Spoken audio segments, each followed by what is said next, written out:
Ya nanti kalau nggak pelit ya nggak jadi kaya.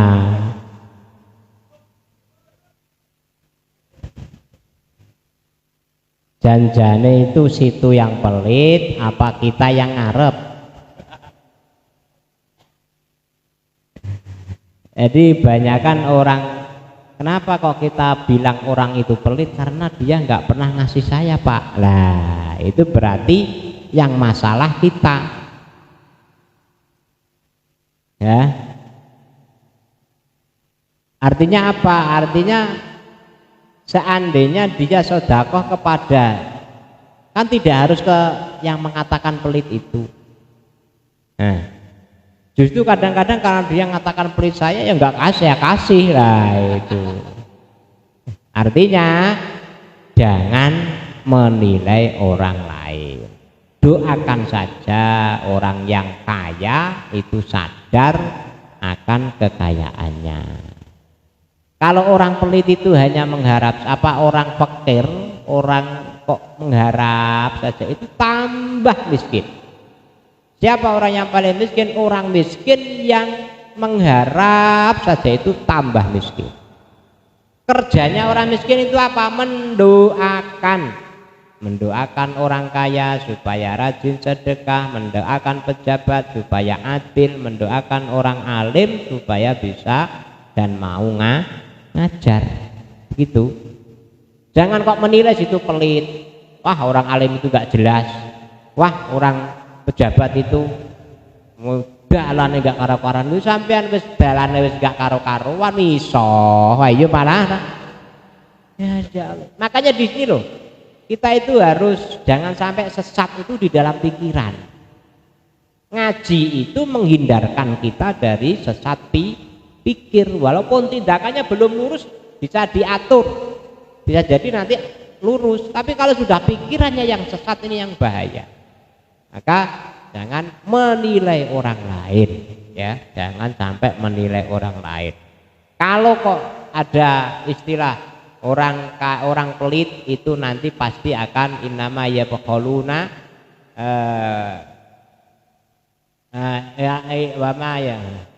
Maidah itu. Innal ladzina yabqaluna min fadlillahi innama yabqaluna ala anfusihim. Itu ancamannya Gusti Allah bukan untuk kita sematkan kepada orang yang kita anggap itu pelit, tidak. Itu ancamannya Gusti Allah, ya Gusti Allah dhewe sing nilai. Kalau kita itu, kalau memang saya kaya, oh berarti ya jangan pelit. Itu saja.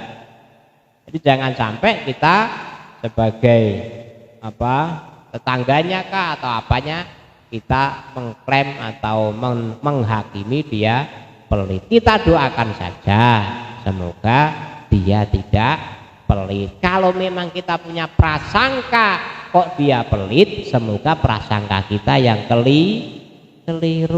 Jangan kok mencoba untuk membuktikan prasangka kita. Loh bener toh, loh itu ya nggak boleh. Jadi prasangka buruk itulah yang harus kita juga nggak dapat apa-apa kecuali prasangka.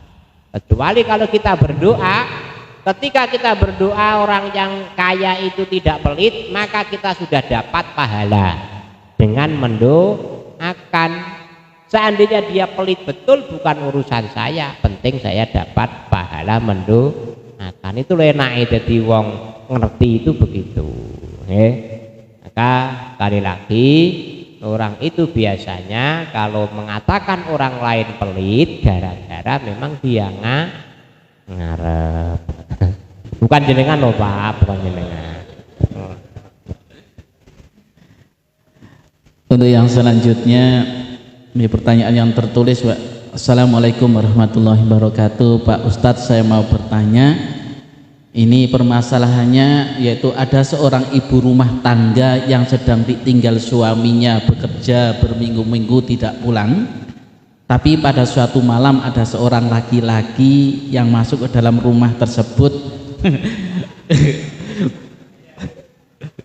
Nggak tahu apa yang dilakukan mereka berdua di dalam rumah tersebut. Ini pertanyaannya Pak Ustadz, andaikan orang tersebut itu melakukan perzinahan, apakah tetangga kanan kirinya menanggung dosanya, dan bagaimana pandangan Islam menyikapi hal ini?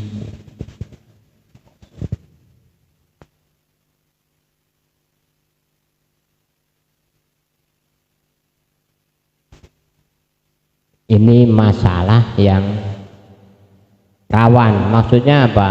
Maksudnya kita nggak boleh menuduh hanya gara-gara orang itu masuk. Bahkan kita tahu bahwa orang itu berpelukan saja kita nggak boleh menuduh. Bahkan berpelukan dalam keadaan nggak berpakaian juga nggak boleh menuduh. Coba, ayo oke. Jangan salah, agama itu memperberat dalam masalah ini, ya.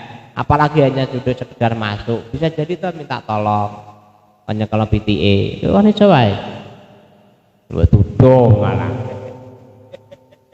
Ayo, begitu loh. Jadi itu masalah yang sangat tidak, ya ditutupi. Nah seandainya, nggak usah berandai-andai, semoga tidak. Nah itu, maka itu cobaan bagi kita. Oh ya, aku sudah melihat begitu saja, kita terus keluar. Ini yang justru malah bahaya itu ketika sampean sebarkan ke orang. Artinya apa? Akan membawa aib semakin tersebar. Loh. Kalau barang begituan sampean sebar nih, tapi barang apik sampean nggak tahu nyebar nih. Ini loh yang repot itu. Ya, sehingga apa? Sehingga keburukan itu semakin merajalela gara-gara apa? Gara-gara artinya orang itu nanti sudah biasa, akhirnya itu dianggap sesuatu yang biasa. Oke, bahaya. Sudah pura-pura nggak tahu saja, ya Allah semoga nggak terjadi. Ya Allah semoga nggak terjadi. Itu agama itu begitu, tidak kok terus disiar-siarin, malah nanti kalau sudah biasa begitu akhirnya nggak karu-karuan. Nah, kalau memang umpama sudah digerebek sama Pak RT, Pak, ya itu urusannya Pak RT, bukan urusan sampean. Urusan kita melihat begitu itu adalah kalau memang kita bisa ya dinasehati, jangan sampai wong khulwah atau berduaan laki-laki perempuan itu dosa. Berduaan saja itu dosa, Pak. Nah, nek sampean melakukan pacaran, ayo, nggih, malah didolani cowok ya bapake karo mboke lunga, astagfirullahaladzim. Soalnya apa ya? Memang ini gara-gara nggak ngaji. Anaknya sampean cukup mbok sekolah tok, dosa sampean. Anaknya sampean ini adalah makhluk Gusti Allah yang nanti bertanggung jawab di akhirat, tapi nggak pernah sama sekali sampean urusi masalah akhirate. Dosa tak kandhani. Keras-kerasan ya masalah pendidikan anak ini. Bahaya ya.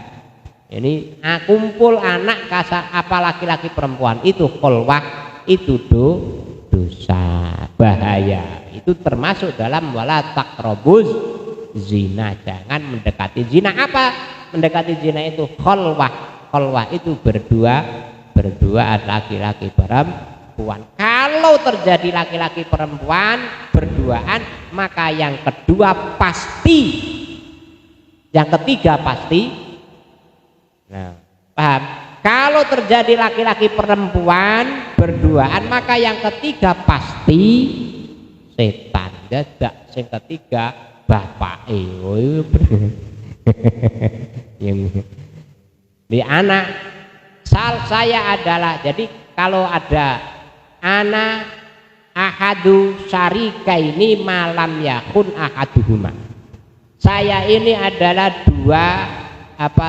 orang ketiga di antara dua orang yang berteman selagi salah satunya tidak berkhianat kalau berteman. Tapi kalau khulwah maka yang ketiga itu adalah setan. Jadi kembali lagi masalah begitu jangan sampai disebar-sebarkan. Itu adalah aib, maka ditutupi, maka kita akan ditutupi aibnya oleh Allah Subhanahu wa ta'ala. Untuk selanjutnya yaitu pertanyaan tentang sedekah ya Ustaz. Beliau menyampaikan sedekah kepada kedua orang tua itu pahalanya yaitu 100.000 kali lipat. Kalau kepada orang alim yaitu 1.000 kali lipat. Ini mohon penjelasannya. Ini dalilnya saya belum tahu. Ini memang banyak postingan itu, tapi saya belum mengerti, maka saya nggak tahu itu. Nanti kalau sudah ada dalilnya baru saya kemukakan. Yang terakhir yaitu minta kiat-kiatnya ibadah kita agar ibadah kita karena Allah bukan karena takut neraka atau yang lainnya.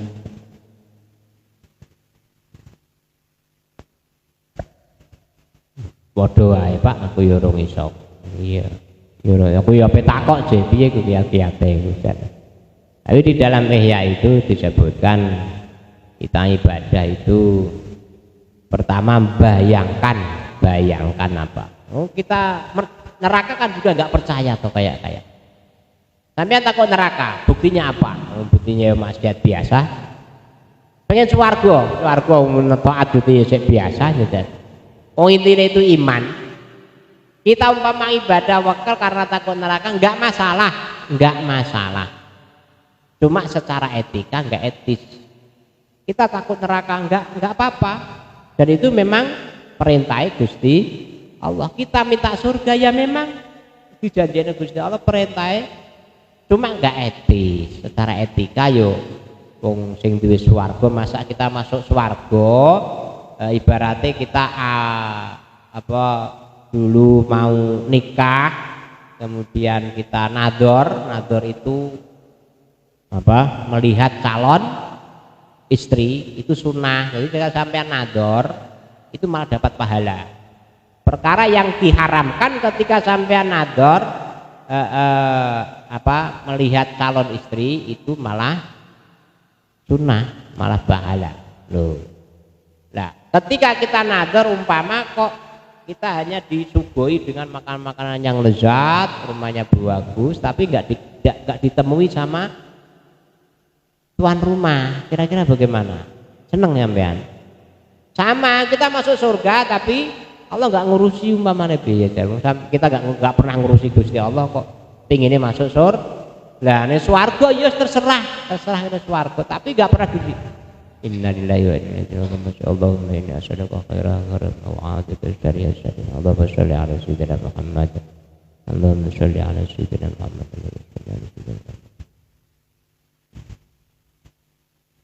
Allahumma shalli ala sayyidina Muhammad wa ala ali sayyidina.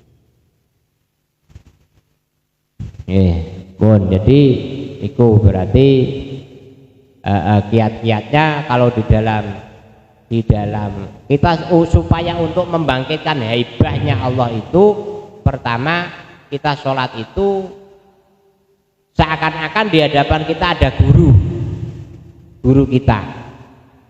Kalau di hadapan guru kita mau gak khusyuk kan sungkan. Kemudian setelah itu loh sama guru saja saya harus begini, apalagi kalau sama Gusti Allah. Atau paling tidak kita harus menghadirkan Rasulullah Shallallahu Alaihi Wasallam. Apakah itu enggak syirik Pak? Syirik gundulmu itu wasilah kok. Ya kita sholat itu kan diantar oleh Rasulullah ke hadapan Allah.